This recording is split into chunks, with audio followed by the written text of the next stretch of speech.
नमस्कार, मैं बीरम देव, assistant professor Hindi, Rajiv कन्या महाविद्यालय बूंदी। आज के इस कालांश में हम अध्ययन कर रहे हैं बीए पाठ प्रथम वर्ष, विषय हिंदी साहित्य। प्रथम प्रश्न पत्र का नाम है भक्ति काव्य। इसके अंतर्गत हम कबीर के शब्द पद की व्याख्या कर रहे हैं। पद नंबर 5।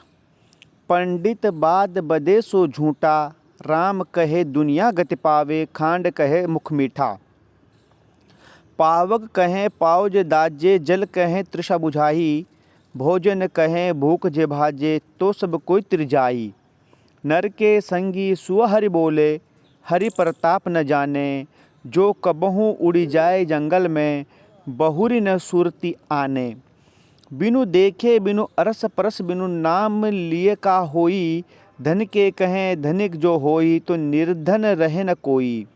साँच प्रीति बीखे माया सो, हरि भक्तिन सो हासी, कहें कबीर प्रेम नहीं उपजे, तो बांधे जमपुर जासी।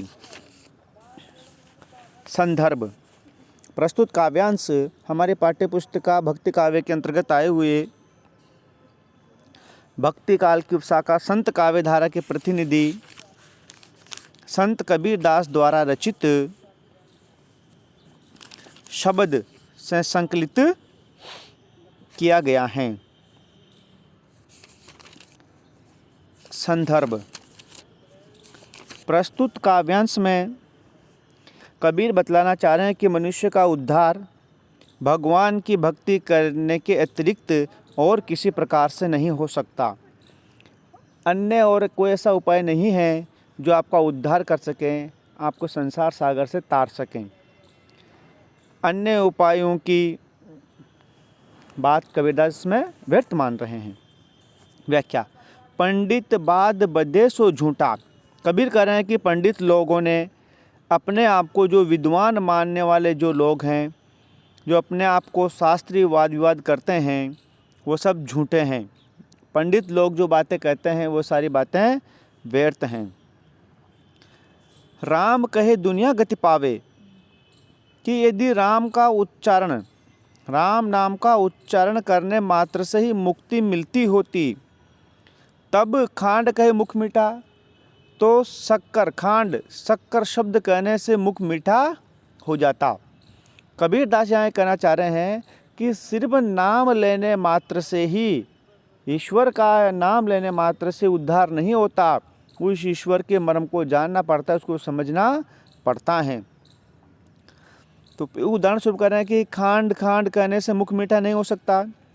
पावक कहें पावज दाजे, यदि सिर्फ नाम लेने मात्र से ही कार्य होने लग जाता, तो पावक कहें तो अग्नि कहने से पाँव दाजे, तो पैर जल जाते, या पैरों में आग लग जाती, या पैरों में जलन होने लग जाती। जल कहें तृषा बुझाही, और जल मात्र शब्द के उच्चारण से ही प्यास बुझ जाती। भोजन कहें भूख जे भाजे, भोजन कहने से ही भूख मिट जाती। तो सब कोई तिर जाए, तो हर कोई व्यक्ति संसार सागर से तिर जाता। कोई व्यक्ति कष्ट नहीं झेलता, संसार में किसी प्रकार के अभाव का कष्ट वह नहीं पाता। इस तरह सब लोग राम का उच्चारण करने से भवसागर से तर जाते। मनुष्य के साथ तोता भी, नर के संगी सुअ हरि बोले, मनुष्य के साथ तोता भी राम नाम का उच्चारण किया करता है, परंतु वह ईश्वर का प्रताप प्रभाव नहीं जानता। हरि प्रताप न जाने, वह ईश्वर का प्रभाव प्रताप नहीं जानता। जो कबहू उड़ जाए जंगल में, यदि वह कभी पिंजड़े से उड़कर जंगल में चला जाए, तो उसे फिर राम का नाम याद नहीं आता। बहुरी न सुरती आनी, उसे दोबारा राम का नाम याद नहीं आता, उसे भूल जाता है।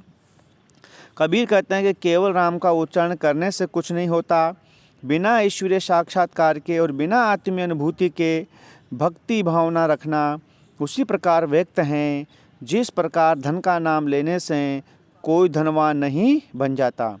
यदि केवल नाम लेने से काम बन जाता, तो धन का नाम लेने से ही सारे लोग धनवान बन जाते, और कभी भी कोई व्यक्ति निर्धन नहीं रहता। अतः एवं ज्ञान और प्रेम रहित राम का नाम उच्चारण व्यर्थ है। हमें ईश्वर को जानना है, समझना है, प्रेम से युक्त रहना है, सच्ची प्रति हमें प्रेम भाव से रहना है, तभी हम ईश्वर के को जान सकते हैं। वास्तव में ऐसा नाम उच्चारण करने वालों की सच्ची प्रीति सांसारिक विषयों में होती है। वो ईश्वर का झूठ मार उच्चारण करते रहते हैं, नाम लेते रहते हैं और विषय वासनाओं में लिप्त रहते हैं। इस प्रकार भक्ति भाव बिना राम नाम का स्मरण करना हरि के भक्तों को मजाक बनाना है। कबीर कहते हैं कि मनुष्यों ये जान लो कि ईश्वर के प्रति सच्चा प्रेम न हुआ तो अपने कर्मों से बंधकर यमपुर जाओगे, तुम्हें यमलोक जाना पड़ेगा, तुम्हें सांसारिक कष्ट झेलने पड़ेंगे। विशेष कबीर ने इसमें तोते का उदाहरण देकर राम नाम के रटने की बात को व्यर्थ माना है। दूसरा उदाहरण कभी कहा है कि व्यक्ति सांसारिक विषय वासना में फंसे रहते हैं और ईश्वर का स्मरण करते रहते हैं, इससे उनका जीवन की मुक्ति नहीं होती। और इसमें अनुप्रास दृष्टांत अलंकार का प्रयोग हुआ है। धन्यवाद।